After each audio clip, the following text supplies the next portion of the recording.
So let me introduce our next speaker, Nikos Papathanassis, the alternate Minister of Development and Investment.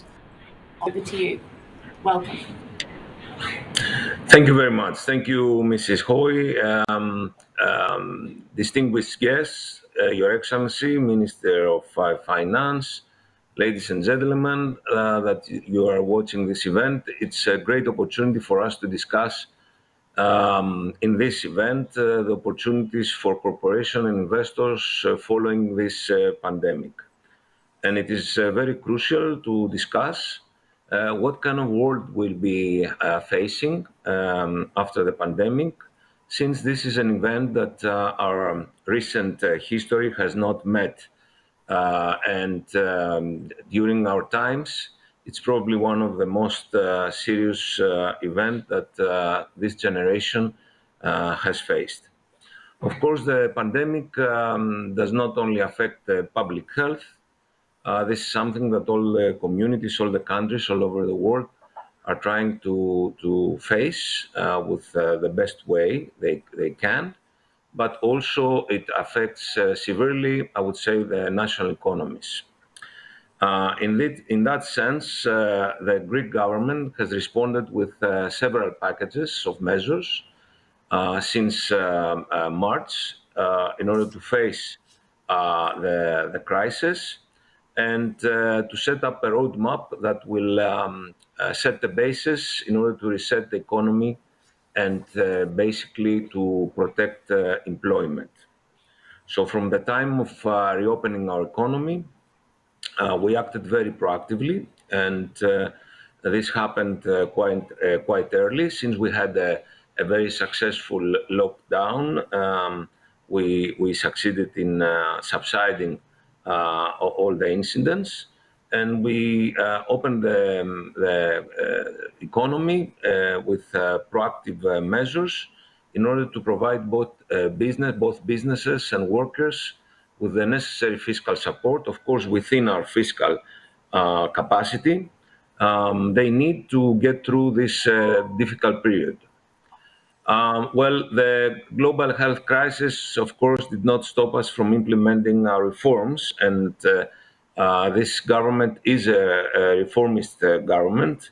We made radical interventions even while being in the middle of the pandemic. We are continuing with judicial reforms.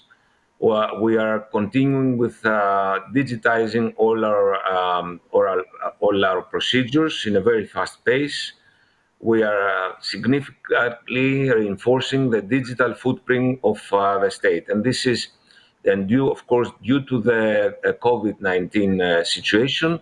All reforms in that matter that we had planned in doing within the first 2 years of the government, we ended up, of course, doing it within this short period.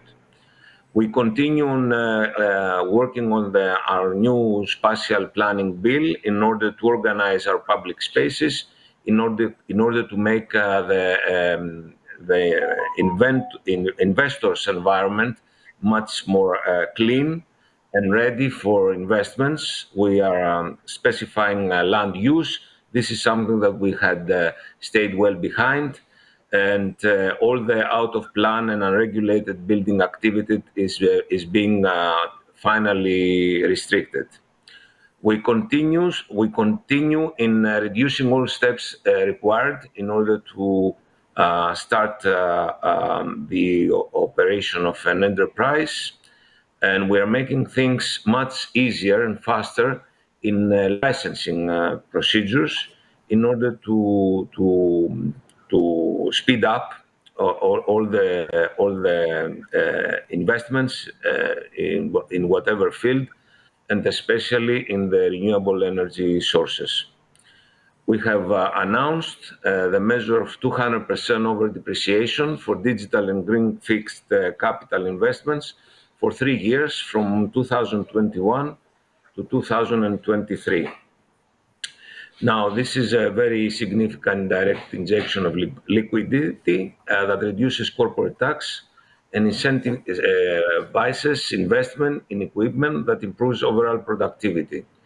It digitizes processes and principally reduces the environmental footprint of business. But now we are ahead in managing the RRF fund. We are now in the process of preparing our proposal. And finally, we will end up having to manage 72 billion euro from in total funds within a short period of time. The overall package will be used to support employment and to accelerate the exit from the deep recession caused by the COVID-19 pandemic. We are currently working hard on our national growth plan that includes both reforms and investments. We have said right from the beginning that we would like to make Greece a friendly country for investment, and we are continuously working on that issue. Special emphasis, of course, will be placed on important initiatives to tackle climate change, green transition, and digital modernization. The funds will be starting in 2021 after the conclusion of the discussions. And at that time, of course, we will initiate all the transformation of our economy. We have a stable, reform-oriented government that wants to upgrade Greece's competitive positions, that have placed attractive foreign investors as a number one priority. We want to attract foreign direct investments that will establish Greece as a central investment hub in the wider region of the southeastern Mediterranean. 2019 was a successful year in attractive foreign direct investment, but still we are lacking from the average attraction percentage of the European Union. We are working on it, trying to initiate more incentives. Greece stands on the crossroad of three continents, and this establishes our country as a strategic player in the greater region. On January, Greece, Israel, and Cyprus signed the Eastmed gas pipeline agreement for the transport of natural gas from the Eastern Mediterranean to supply European markets. Our aim is to reach a final investment decision by 2022 and have the pipeline completed by 2025 to help Europe diversify its energy resources. Greece is a pillar of stability in a strategically complicated region and a country which is poised to become a maritime superpower. We recently welcomed the delegation from the US International Development Finance Corporation. We had discussions of how to advance strategic investments, and we continue to receive quite high interest from other many European and US companies, as well companies from Israel. We would like to reactivate the defense industry of Greece. So we are now in the process of finalizing the rebirth of the LFC shipyards. I would like to point out that Neorion Siru is now working in full capacity. So we are reactivating LFC shipyards with a new investment plan, and this is where the DFC is planning to invest.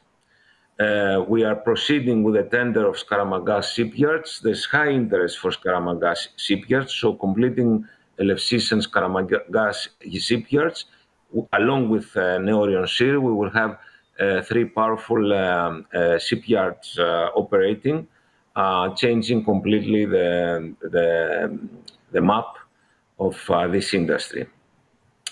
We are completing the procedures of the tender for the Hellenic vehicle industry. There's a very strong Israeli-American company having placed a sound offer, and it's finalizing. And of course, we are reorganizing and we are transforming our Hellenic aerospace industry in order to acquire more capacity. Well, in the next 3 years, Greece will continue to be an investment-friendly country full of business opportunities. We welcome all the investors to participate and take advantage of these prospects. And of course, we are working hard in order to complete our reforms and making our country a desirable location for investment. Thank you very much, Mrs. Hoy. Thank you very much indeed, Mr. Papathanassis, for that very detailed overview. Very useful indeed.